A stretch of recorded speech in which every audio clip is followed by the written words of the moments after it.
नमस्कार। History speaks इतिहास बोलता है कार्यक्रम में आप सभी का स्वागत है। मैं हूं मनीषा राणा। हर पन्ना, हर कहानी इतिहास का वह आईना है जो हमें हमारी पहचान दिखाता है।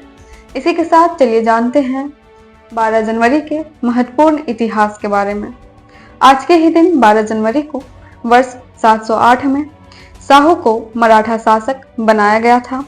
वर्ष 1866 में लंदन में रॉयल एरोनॉटिकल सोसाइटी का गठन हुआ था। वर्ष 1908 में एफिल टावर से पहली बार लंबी दूरी का वायरलेस संदेश भेजा गया था। वर्ष 1931 में पाकिस्तान के मशहूर उर्दू शायर अहमद फराज का जन्म हुआ था। वर्ष 1934 में भारत की आज़ादी के लिए संघर्ष करने वाले क्रांतिकारी सूर्य सेन को अंग्रेजों ने फांसी पर लटका दिया था। वर्ष 1948 में महात्मा गांधी ने सांप्रदायिक हिंसा के विरुद्ध अनशन पर बैठने का निर्णय लिया था और अंतिम भाषण दिए थे। वर्ष 1950 में संयुक्त प्रांत का नाम बदलकर उत्तर प्रदेश रखा गया था। वर्ष 1757 में पश्चिम बंगाल के बंदेल को ब्रिटिश शासकों ने पुर्तगालियों से छीना था। वर्ष 1984 में संयुक्त राष्ट्र संघ ने अंतर्राष्ट्रीय युवा वर्ष 12 जनवरी को घोषित किया। इसके बाद भारत सरकार ने भी 12 जनवरी को राष्ट्रीय युवा दिवस के रूप में मनाने का फैसला लिया। वर्ष 1990 में रोमानिया ने कम्युनिस्ट पार्टी पर प्रतिबंध लगाया था। वर्ष 1991 में अमेरिकी संसद ने कुवैत में इराक के खिलाफ कार्रवाई की मंजूरी दी थी। वर्ष 1998 में यूरोप के 19 देश मानव क्लोनिंग पर प्रतिबंध लगाने पर सहमत हुए थे। वर्ष 2003 में भारतीय मूल की महिला लिंडा बाबूलाल त्रिनिदाद संसद की अध्यक्ष बनी थी। वर्ष 2004 में दुनिया के सबसे बड़े समुद्री जहाज RMS क्वीन मैरी 2 ने अपनी पहली यात्रा शुरू की थी। वर्ष 2005 में टेम्पल एक कॉमेट पर उतरने के उद्देश्य से डीप इम्पैक्ट अंतरिक्ष यान का प्रक्षेपण हुआ। वर्ष 2006 में भारत और चीन ने हाइड्रोकार्बन पर महत्वपूर्ण सहमति पत्र पर हस्ताक्षर किए। वर्ष 2007 में आमिर खान की फिल्म रंग दे बसंती बाफ्टा के लिए नामांकित हुई। वर्ष 2008 में कोलकाता में आग लगने से 2500 दुकानें यानी 2500 दुकानें जलकर खाक हो गई थी। वर्ष 2009 में प्रसिद्ध संगीतकार SR रहमान प्रतिष्ठित गोल्डन ग्लोब अवार्ड से पहले भारतीय विजेता बने। वर्ष 2008 में कोलकाता में आग लगने से 2500 दुकानें जलकर खाक हो गई थी। वर्ष 2009 में प्रसिद्ध संगीतकार SR रहमान प्रतिष्ठित गोल्डन ग्लोब अवार्ड जीतने वाले पहले भारतीय बने। वर्ष 2010 में आज ही के दिन 7.0 की तीव्रता से आने वाले भूकंप ने हैती विशेषकर पोर्ट ऑफ प्रिंस को तबाह कर दिया था, जिसमें 2 लाख से अधिक लोगों की मौत हुई थी और 10 लाख से अधिक लोग बेघर हो गए थे।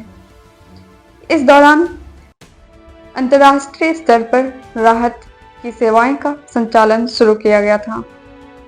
तो चलिए जानते हैं उन प्रसिद्ध व्यक्तियों के बारे में जिनका जन्म आज के दिन ही हुआ था। आज के ही दिन वर्ष 1863 में भारतीय दार्शनिक स्वामी विवेकानंद जी का जन्म हुआ था।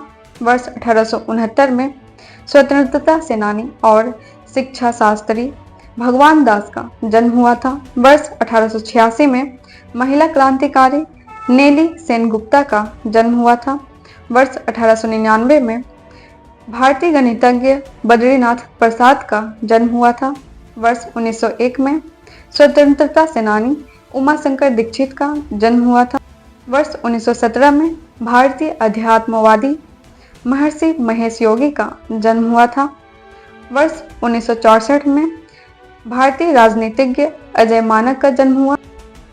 वर्ष 1964 में उत्तर प्रदेश के उप मुख्यमंत्री दिनेश शर्मा का जन्म हुआ।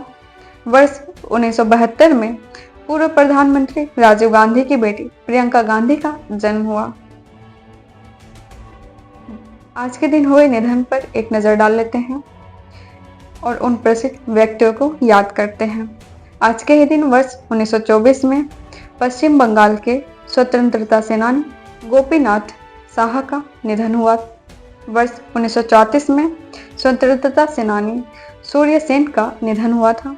वर्ष 1941 में भारतीय क्रांतिकारी प्यारेलाल शर्मा का निधन हुआ था। वर्ष 1976 में जासूसी उपन्यासकार अगाथा क्रिस्टी का निधन हुआ था। वर्ष 1992 में प्रसिद्ध शास्त्रीय गायक कुमार गंधर्व का निधन हुआ। वर्ष 2005 में भारतीय सिनेमा के प्रसिद्ध अभिनेता अमरीश पुरी का निधन हुआ था। इतिहास बोलता है हर शब्द हर घटना हमें सिखाने के लिए, ताकि हम अपने भविष्य को संवार सकें। इसी के साथ हम कल फिर मिलेंगे 13 जनवरी के महत्वपूर्ण रोचक इतिहास के साथ। नमस्कार। Books and Voice is an Indian online audiobook and podcast service operated under the company Agastya Voice and Infotainment Services Private Limited, Avis. Its main objective is to make available the information of Indian history and world culture in the audio form in the field of education and entertainment. Books and Voice is committed to teaching, entertainment and support especially to the handicapped, visually challenged. Its main mission is to make the texts written by great personalities of India and the world easy to access in audio form to the world community. To make aware of the world's civilization, culture and literature especially to the disabled, blind, persons and to promote digital revolution in the field of education.